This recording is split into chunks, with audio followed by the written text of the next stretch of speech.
And we are live. Here we go. Good morning, good afternoon, or good evening, wherever you are in the world. Welcome to this Tech for Good show on this Tuesday, March 9th, 2021. It is 5 p.m. CET, 4 p.m. with Chris there in Northern Ireland. It is 11 a.m. US Eastern and 8 a.m. Pacific. Thank you for joining us. We see Peter and Chris. Well, Chris, Chris. Thanks for dropping that into the comments there, Chris. Good man. Peter and Davin is there as well. Good man, Davin. Superb. Yes, good to see you both. We have an audience of 3. And Raghu, fantastic. We're building a head of steam. Hi guys. We are indeed. We are indeed. So we have some really, really interesting stories this week, I think. Yes. Clay is there as well. Hey, good man, Clay. Good to see you. Anna, whoa, jeepers. This is I know. Yeah, we're getting loads of folks. This is fantastic. Hi guys, thanks for joining us. We have some really interesting stories, I think, for you guys this week, and let's just head straight into them, Chris. Yep. The first category of stories that we're going into is yay space, because there have been some really cool space stories in the last number of weeks, really. And yes. The first one I wanted to put up there. This is a tweet from NASA's Perseverance Mars rover, and if you're not following the NASA Persevere Twitter account, you should, because it's posting all kinds of really cool stuff from Mars. And this one was tweeted. You can see the date at the bottom there, March 9th, today, at 12:29 a.m. So quite early today. And Perseverance says, I've continued driving to scout a spot where I'll drop off the Mars helicopter. So already they're talking about the helicopter. I don't know why they call it a helicopter, not a drone.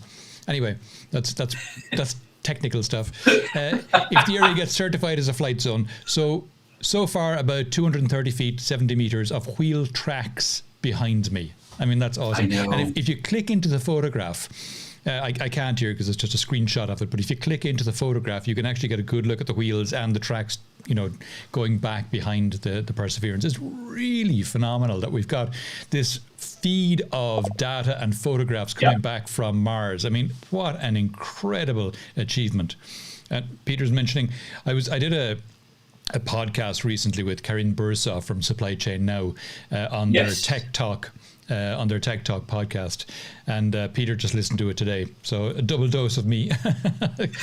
Commiserations, Peter, I'm sorry about that, but it was your choice. So if you look at the photo, right, there's one thing that I love about the photo is the fact that the tracking on the wheels is practically perfect, because there's no misalignment. There's 2 tracks for 4 wheels, and that's just absolutely phenomenal. That's pretty amazing. And even if you look at the wheels, look at the kind of the thickness of them. They're really thin. I don't know what they're made of, but whatever it is, it's obviously some very strong material. Very good. But as we were saying just before we came on air, yes, there's a 20-minute time delay on the communications. So, but the pressure that person who's flying that helicopter or drone must be feeling would be absolutely immense. Now, granted, it's a programmatic flight path because of the time delay. As you said, I'm going to hit this rock, and 20 minutes later, the avoid actually gets to the drone, and by which time it's absolutely done. But it's how many times would you practice it? How many times would you go out and take the flight path and test it on a drone? And I know that you have your new toy and you love it, but man, that's just unreal. Like, it's the first time that something will have been flown in another planetary atmosphere ever. It's a fully autonomous drone. To your point, as we were saying before we went live, you can't have this person with a drone controller there controlling it from Earth, because the time it takes a signal to go backwards and forwards, as you saw the obstacle approach and went to avoid it, it would have crashed 20 minutes earlier, so. Yeah, exactly. Ridiculous. So Peter's pointed out that I'm wearing the new cap. I'll come to that in a second. But by the way, Chris, it looks to me like the cap is mirrored. Is that correct? Yes, I see it as mirrored on the feed. So fixed. No, I'm fixed. Well, I'm now. Yes, but not for you. I think you need to change it the other way. Ah, you're right. Sorry, wrong camera. That's okay. Now it's fixed. Yes, now it's fixed. So it is. I have to say that is the easiest furniture move I've ever seen. Miracles of modern technology. The next story, and this is very cool. We'll talk a little more about SpaceX as well. But the SN10 Starship prototype, this took off, and I watched the video of this, and it was amazing. Yeah. It took off. It went up 10 kilometers. So that's about 30,000 feet or so, 32,000 feet, I think it is. It went up straight up and then maneuvered horizontally. And then came down horizontally like that, and it went horizontally to maximize on surface area, so it could slow down its descent. And then just before coming into land, it went back vertical again. The engines fired, and you can see it on the left screenshot there. The engine fired, and it came down, and it settled on the ground. And this was the first time, you know, it's SN10, so it's the 10th attempt. Or the 10th version, maybe not the 10th attempt, the 10th version of the Starship. It came down, it landed absolutely perfectly. It was amazing, the first time they've done that. Yep. And then 8 minutes later, you had the scene on the right-hand side of the picture. It exploded.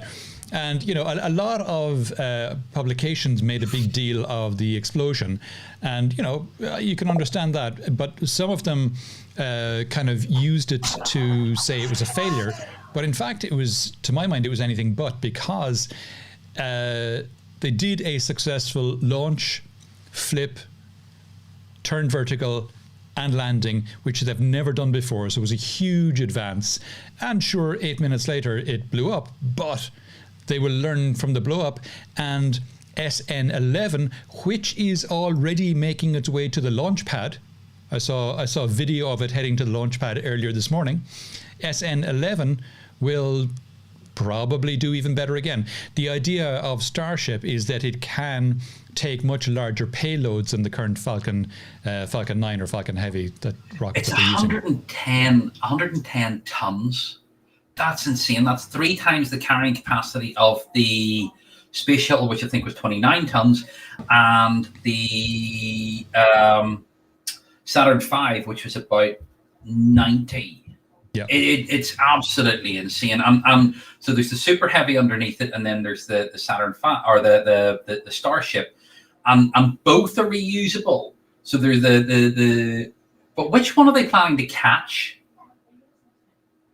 There's one they're planning to catch, and then the other one, there's talk of.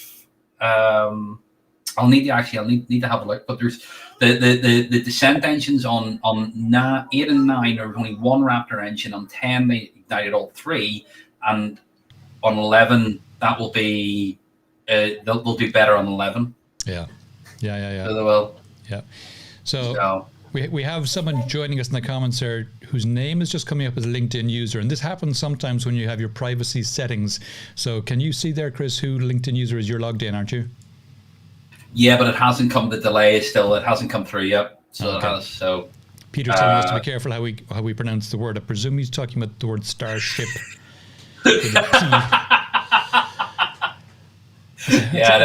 That's a guess on my part, but it'll be fascinating. I don't know when SN11 is scheduled to launch, but as I said, it's already on its way to the launch pad.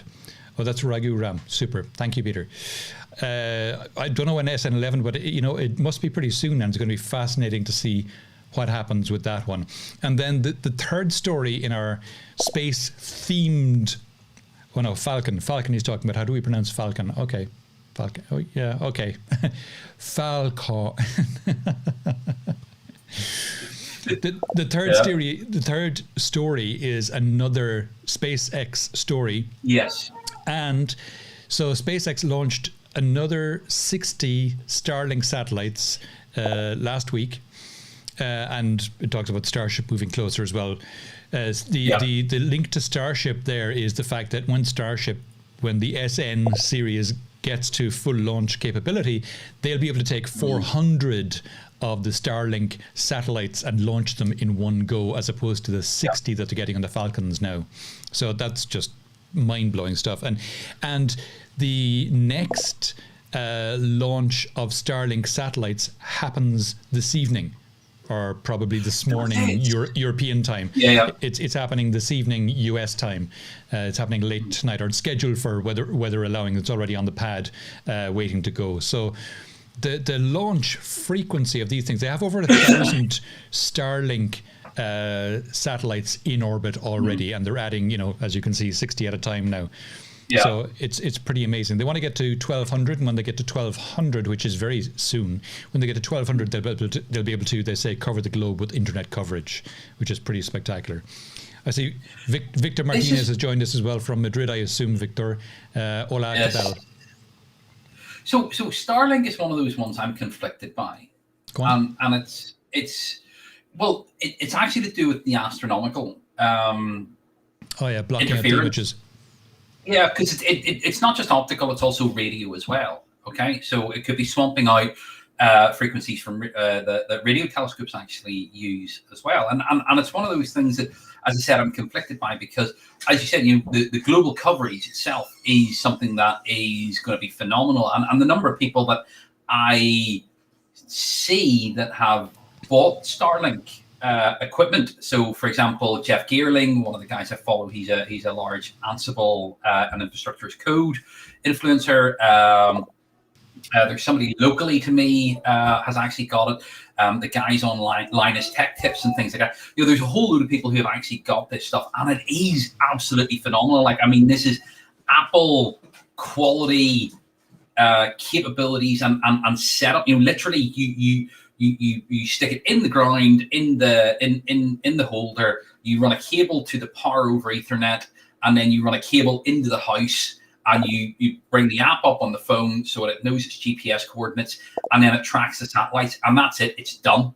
Yeah, it is absolutely phenomenal. Like it is granny proof, if you will. That infamous and that infamous saying, but it is, and so bringing internet capability to the globe in that way is just absolutely phenomenal, and is great. So it's giving with one hand and sort of taking away a little with the other hand. Yeah, I understand the concern, and I kind of share it myself. My take on that is, I suspect, and I don't know because I don't know enough about this stuff, but I think it's got to be the case that where all these satellites are at all times. So it must be possible to computationally remove them from any images that you're trying to see through, or any radio frequencies that you're trying to bring down. You have to be able to account for them. They're not the only satellites out there. I know it means there are going to be more of them out there, but I think you've got to be able to just filter them out using technology, because you know where they are and when they are. Yeah, the American Astronomical Society has an ongoing dialogue and things like that, but it's obviously it's a commercial entity, so it is, and money is trumping certain other sensibilities, but it's like anything, they will work it out, but it's a case of just as long as people are still talking and getting on with trying to find solutions, then they'll find a way. Yeah. So that's one. One of the things I saw about Starlink is that it is going to be hugely important in helping fund SpaceX, and it's going to make it very, very profitable, and not from selling the likes of internet connectivity to you and I, but rather in selling it to traders. Because, for example, and I saw this explained on a couple of physics channels on YouTube, and what they were saying is, because it's low Earth orbit, the latency is going to be extremely low, so much so that a Starlink connection for a trader in London will get them faster to New York than using fiber optic cable, and that's where they'll make their money. Because the traders in London or New York or any of the stock exchanges will pay hand over fist for even a few milliseconds faster ping time. Sure, that's what happened. The cable that made landfall in Derry in London, they you have traders in London buying houses up at that part of the country, for like a 2 or 3 millisecond advantage over data centers in London, and they were just they were literally they were buying servers, over cranking them to ridiculous speeds. They would blow up within a couple of hours, but the number of trades that they were executing was netting them enough that they could literally walk in with a server every single day and bin the old one. God. It's insane. But yeah, that's the advantage, and that those milliseconds actually provide. Yeah. Anton is saying it's today is the birthday of the first cosmonaut Yuri Gagarin. Yes. So nice. Yep. Huge deployment, Peter. Yep.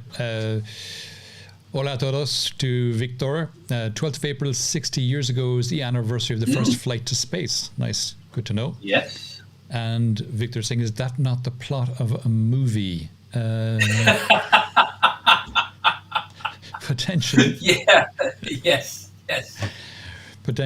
Quite likely. So what I have on screen here is an email I got from Starlink, because when they when they offered it, when they put up the website first, they offered the chance to register an interest. So I put in my email address, and then at the end of February I got this email from them saying it's now available in my area.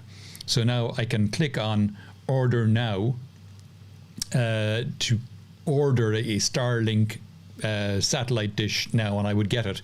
But when I read the specs, it has zero interest for me, because I'm based in Spain, and Spain has some of the fastest internet on the planet. We in Spain here, we have the highest penetration of fiber to the home of any country on the planet. The second highest country is Portugal. So something about the Iberian Peninsula, I'm not sure what, but last time I checked, it was over 40% of homes have fiber to the home. So my internet connection here is, 1 gig fiber to the home, so it's synchronous 1 gig connection. Nice. And Starlink are offering like 150 meg. So, So Northern Ireland's sitting at 78%. But obviously we're only a part of the UK, so we don't actually count that number. But BT, so I think it's something like 40% of the UK. So it is. So Spain obviously is beating that by miles. Yeah. But I'm actually waiting on my connection coming in. So but because Northern Ireland is a much smaller area, BT used Northern Ireland as a test bed for a lot of their pilot programs and things like that. So, my brother-in-law has fiber to the premises, and he's getting 950, nearly a gig, up, and then a couple of hundred, or down, and then a couple of hundred up. So it's not synchronous, not the same as yours, or yeah. So Victor's come back and said it is the plot of a movie, and he has the Wikipedia link to the Hummingbird Project movie, which I hadn't heard of, but I must look it up after the show. Stefan Weissenberger, there, a colleague of mine, is saying we may need that in the Black Forest and a few dozen other places here in Germany. Yeah, I'm amazed anytime I go to Germany, or anytime I went to Germany. Travel is restricted right now, but anytime I went to Germany, you're driving from like Frankfurt down to Waldorf, and there are places where the phone just goes dead. Well, the phone doesn't go dead, but the connectivity goes very low, and you're like, what's going on? I thought I was in a developed country. Sorry, Stefan, didn't mean to. Disparage Germany. It is really. Anyway, we'll move on. Anna is saying the Iberics are in front-end fiber technologies. We are. It's amazing. Charles Reed, will be really valuable when you don't need a satellite, but your phone Wi-Fi chip can connect. Interesting. That'd be cool. Yeah, that would be cool. Yeah, just a little satellite dish hanging off the side of your phone. Yeah. Transport. We saw a couple of stories in the transport sector. Yes.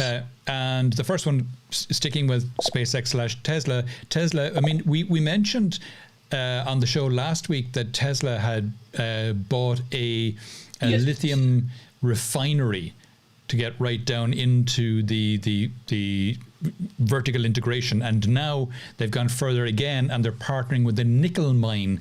So I mean, you gotta you got to be amazed at the vertical integration of this company. I mean, they're making sure they get their hands on the lithium supply chain by opening a lithium refinery.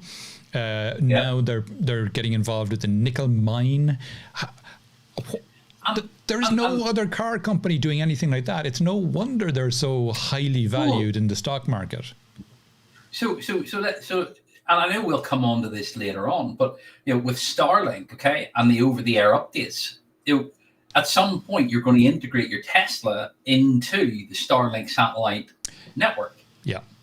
Yeah, absolutely. And all of a sudden, that vertical integration just goes to a whole other level.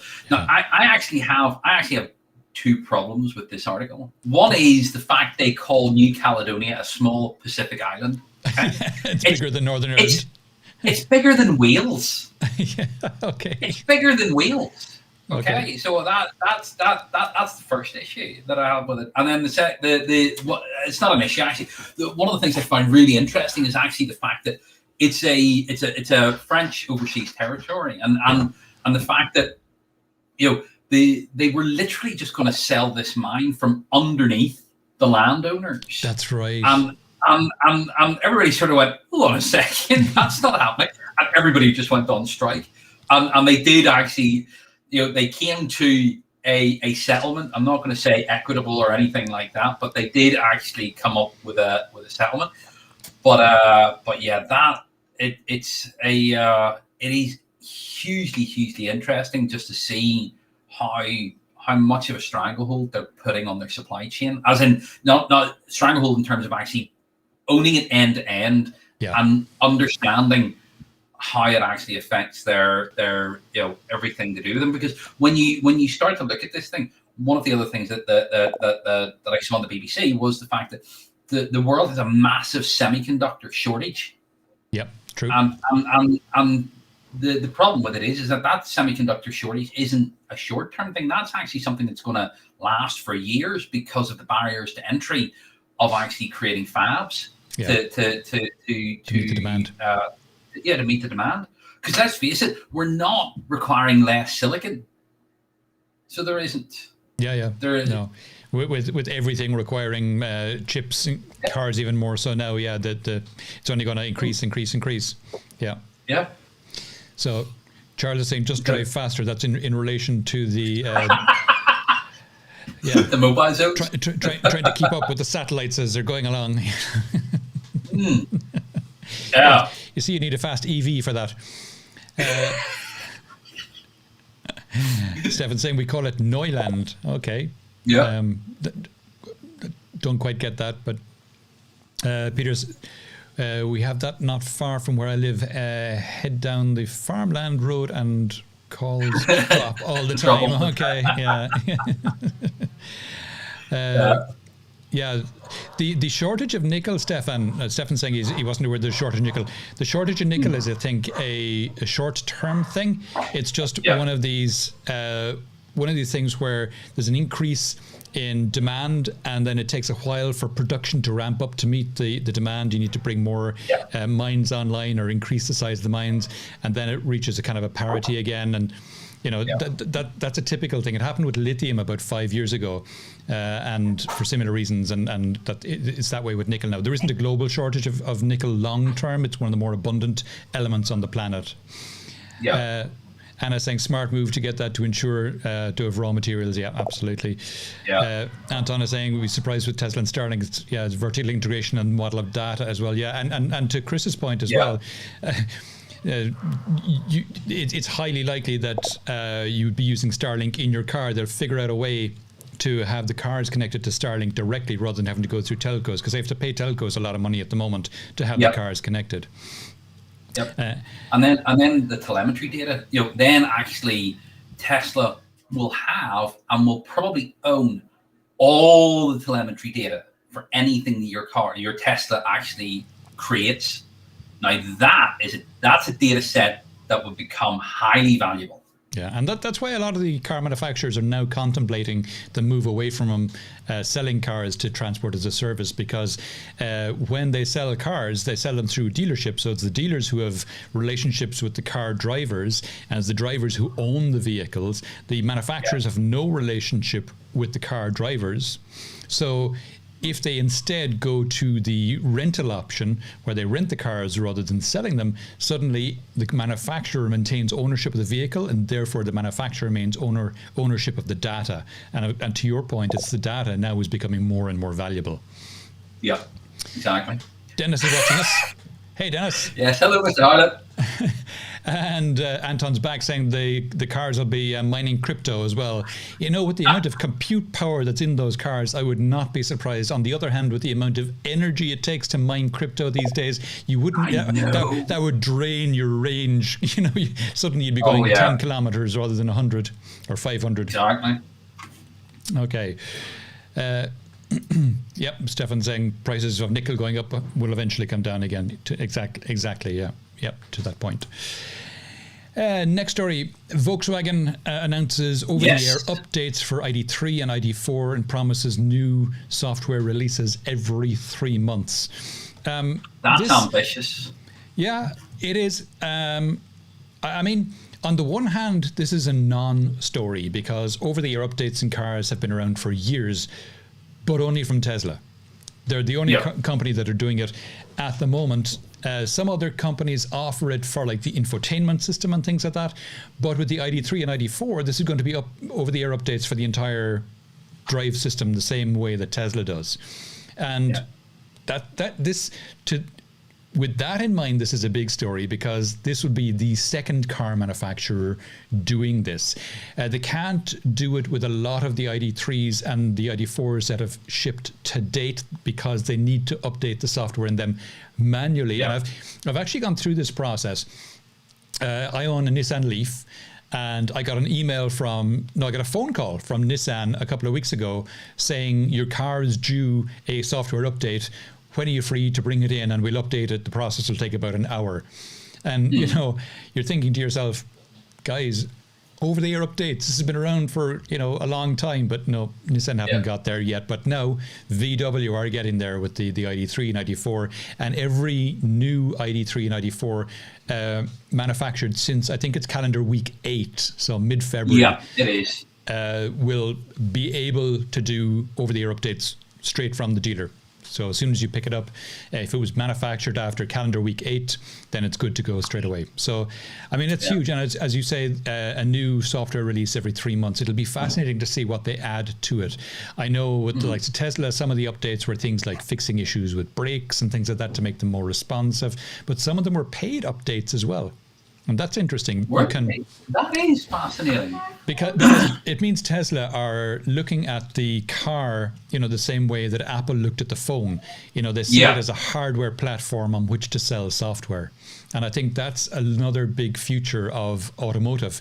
It's that the vehicle manufacturers transition from just selling cars to selling services with the cars, selling software with the cars, that kind of thing. So, and selling updates or upgrades. Yeah. So there's that. Was one of those, if I remember correctly, because I'm thinking back and I think, what was it, the insanity mode, the acceleration mode on the Tesla on one of them. Yeah, sorry about that. But the hold on. So one of the cool things about Tesla was they started doing paid over-the-air updates. One of them was if you bought a base model Tesla 3, it sold, but you didn't get the rear seat heating. That was that's why it was a base model, you know, rear seat heating wasn't in it. But then a couple of months later, they said, well, okay, give us $300 and we'll turn on rear seat heating for you. So in other words, the heaters were already built into the car. The hardware was there. It was just turned off in software. Pay them $300 and suddenly you can get an upgrade and get your rear seat heating turned on.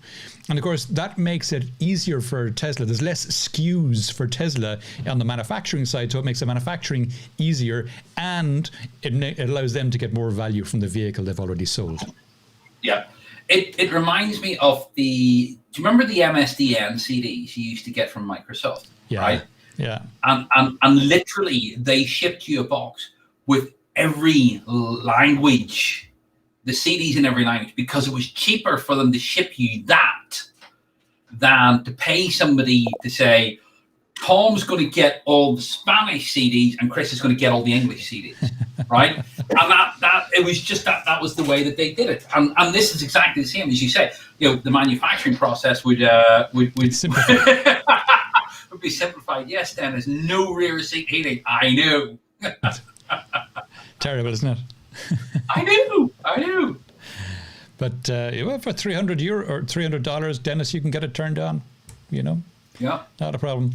Into the energy space, and there's been some nice stories from there this week as well. And I thought the first one, this is similar to the one we had about Bangladesh last week, except this time it's China. Huadian, who are the third largest energy company in China, are shutting 3 gigawatts of coal-fired power plants by 2025. But even more interestingly, they're adding 75 gigawatts of renewable.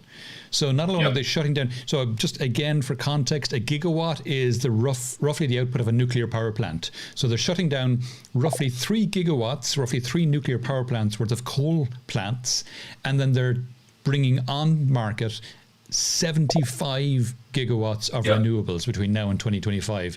I mean, that's just stunning. And it's headlines like this are popping up every week, and it speaks to a pattern in Southeast Asia of moving away from coal and moving heavily into renewables. And look at the scale of that. 3 gigawatts of coal switched off, 75 gigawatts of renewables brought on stream. It's just stunning. It is.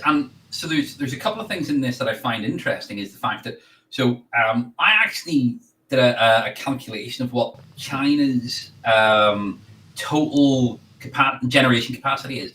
It's 7.13 terawatts of generation, which is larger than the next 3 countries combined, which I think are the US, France, and possibly Germany. I can't quite remember. But that's them altogether. The other thing is that 2025 is all the generation companies are in China have actually committed to a peak of 2025, which means everything after that will run down. But China has recently, in the recent past, has a fabulous habit of publishing these numbers and then beating them. It does. It's amazing. So 2025 actually isn't, this will be 2023 or 2024. It'll not be 2025. Yeah. They've put a number in that they know they can hit, and then they're going to beat that. They're what is it? They're under promising and over delivering. No, you're absolutely right. They always do. It's been spectacular to watch. Yeah. Anton says the heater is not a good idea because Russians will immediately start hacking the cars, essentially.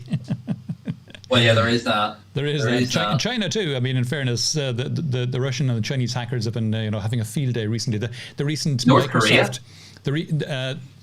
Not as obviously. Either they're not getting caught, or which means they're better, or they're not. It's not as public anyway. The North Koreans recently, but the whole Microsoft email hack that came out in the last couple of days. That's the exchange hack. That's supposed to have come out of China, and then the SolarWinds, of course, was Russia. So Yeah, it's funny actually. I long time Reddit user, and I'm a member of I've subscribed to the sysadmin Reddit, and seriously, for the last week, it's just been wall to wall. My Exchange server was compromised. I am doing this, I'm doing that, and it is just been every other post is Exchange server. Absolute nightmare.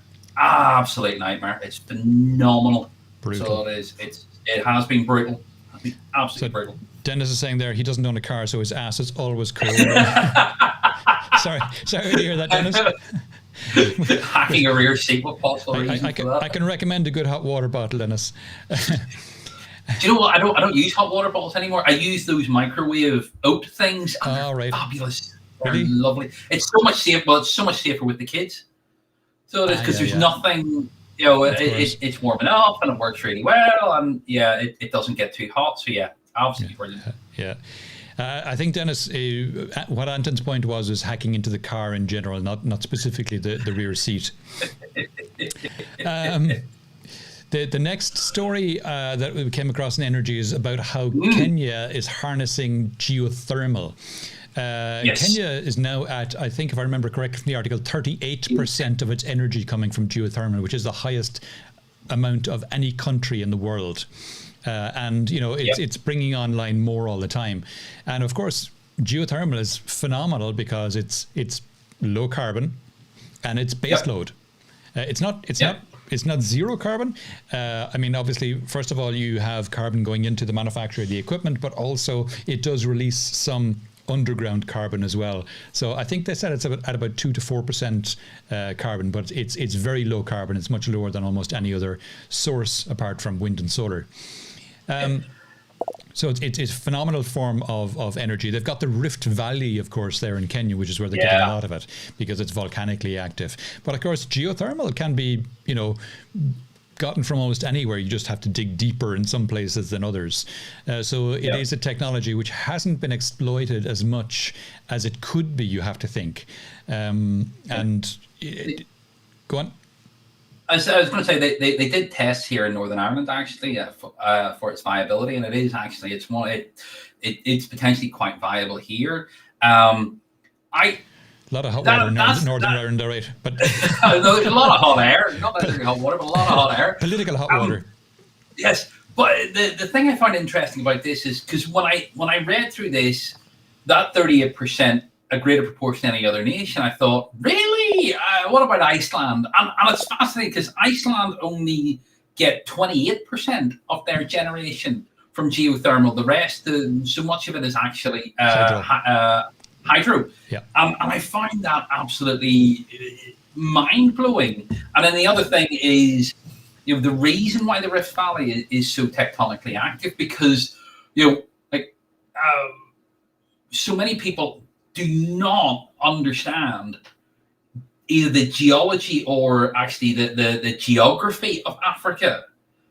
And when you dig into it, it is this really literally fascinating place. And the Rift Valley is 4 tectonic plates. You've got the African, the Indian, the Eurasian, and the Arabian plate, all working in that area, and it's just absolutely phenomenal.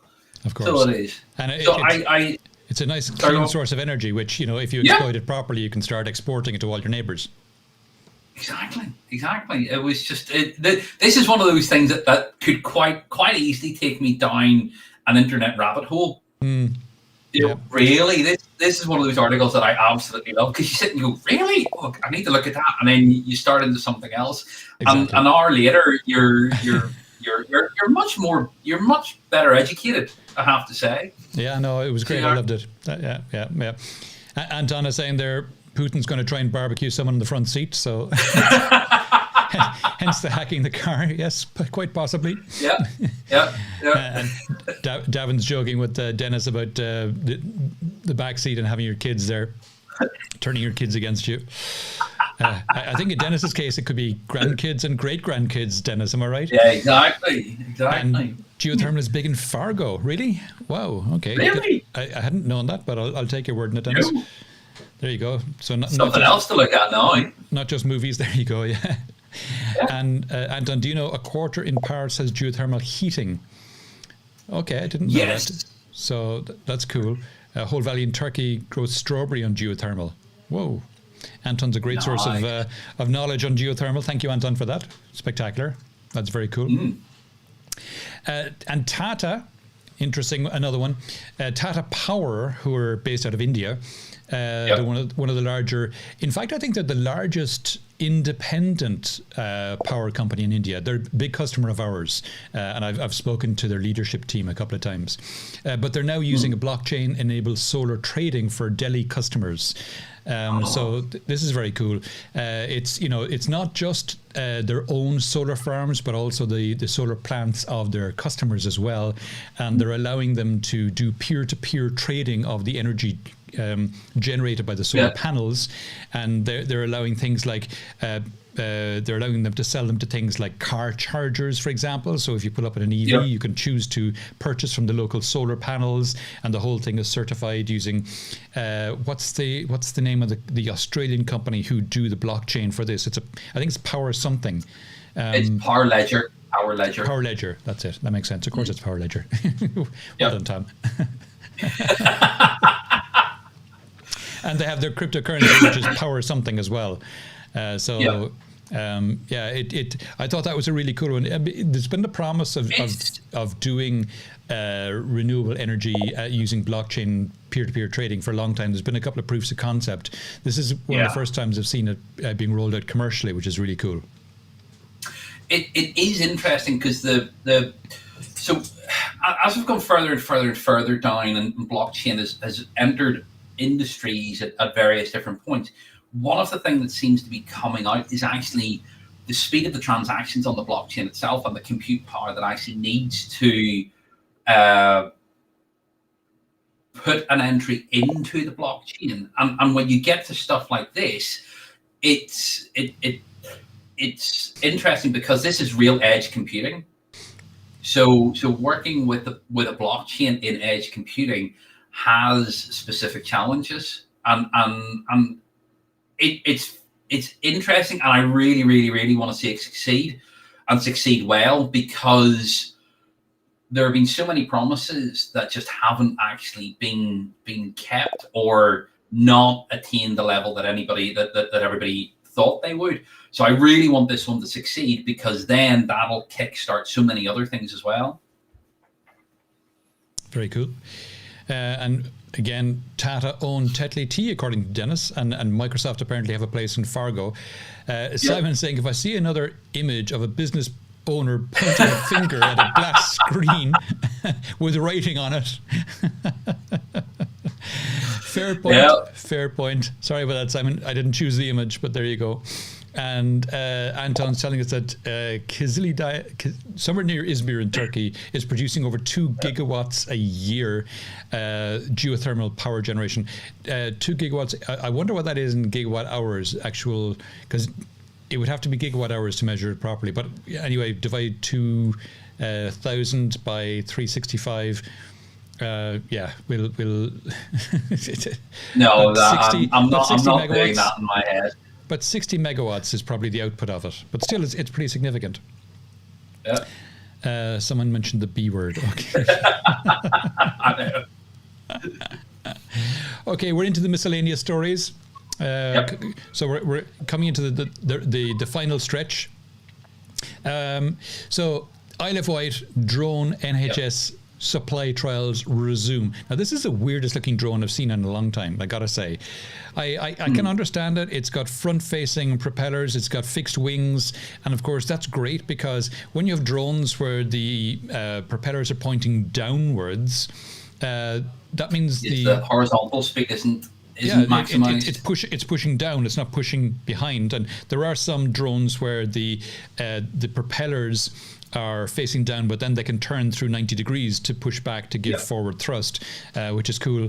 I can see the design of this one makes a lot of sense, and it can carry apparently 100 kilos. So they're going to be using it to transport medical equipment to the Isle of Wight. I'm guessing the Isle of Wight is as kind of a test zone, rather than that the Isle of Wight is, cut off from the mainland and has difficulty getting anything. So is there a big need for drones to supply medical equipment in the UK? It's I don't know, actually. Okay. So when you start to get into the north, the islands up in Scotland and the Hebrides and things like that, yes, actually there is, and some of the islands off the north coast of Northern Ireland as well. Yeah, they get cut off in the winter.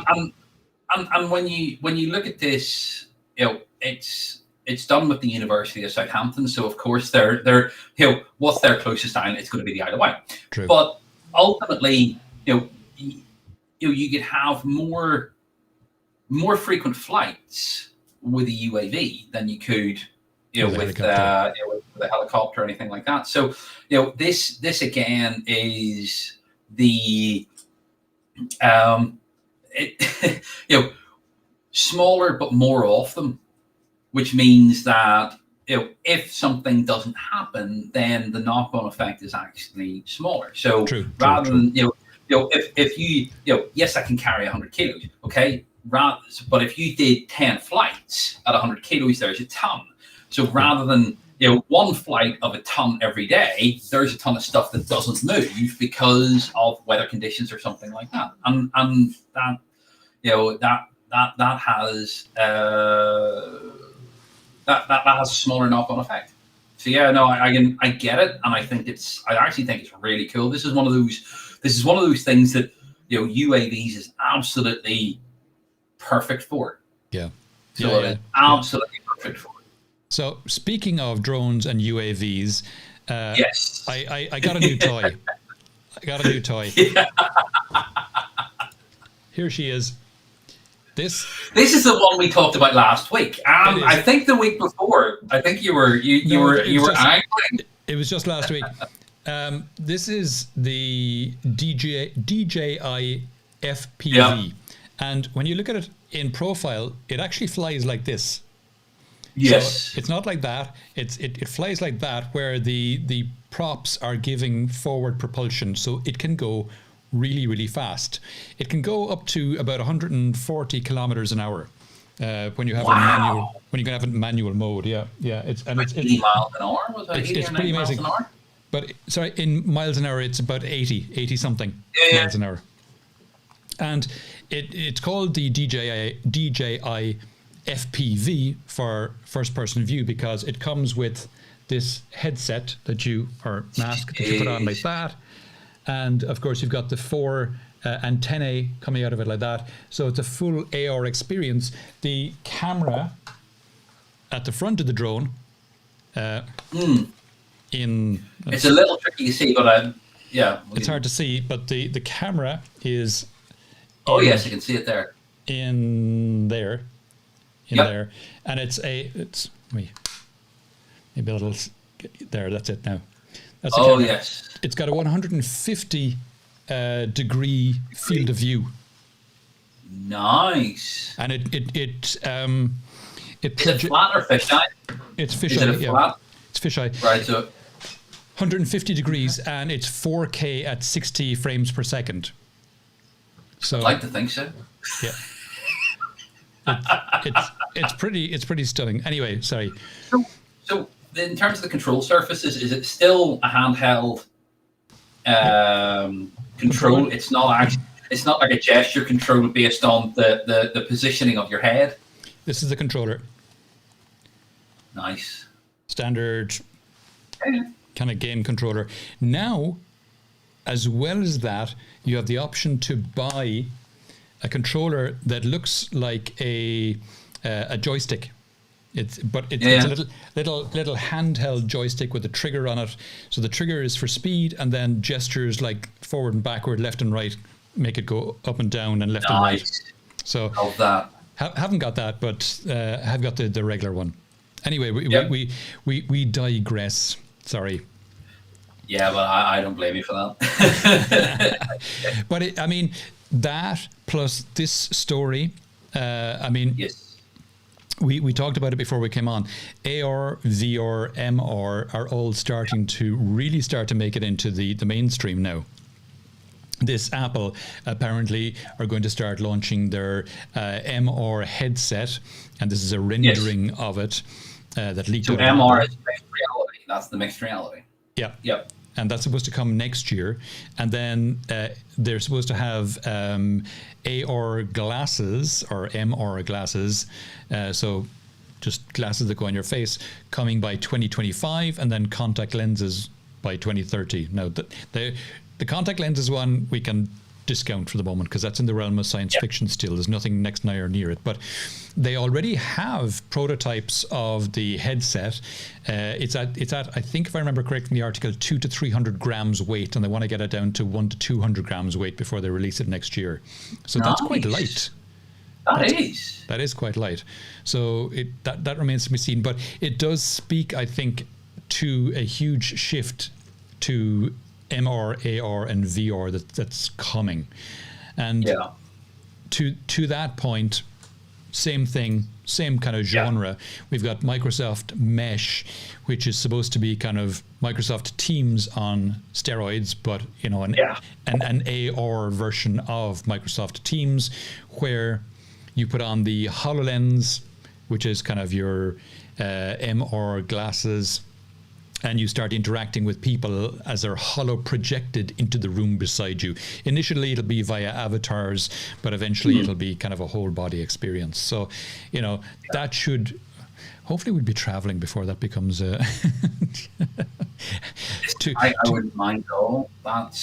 It's this. So we talked briefly about this off air before we came on. You know, the Kinect, the original advertisement for the Kinect, it absolutely blew my mind, because it was a cartoon avatar within the confines of the Xbox on a TV screen with the Kinect above it, and this lady talking to the avatar, and they drew something on a piece of paper, scanned it in front of the Kinect, and it dropped in front of the avatar, and the avatar could interact with it within the confines. And I knew I knew that was entirely scripted and computer generated and animation and all that sort of stuff. But it absolutely blew my mind. And then I got the Kinect, and I don't think I've been as disappointed in a long time. But one of the other things that happened was, leading on from that, was at Tech Ed, they did the demo jam, and Keytree, the guys at Keytree, Will and oh god, I can't remember the other guy's name, which is dreadful because. But anyway, they did a really, really good demo using VR and the Kinect about five or 6 years ago, and it is this mesh type thing where somebody had a flip chart, they had a set of VR goggles, and they had a Kinect, and the Kinect was on the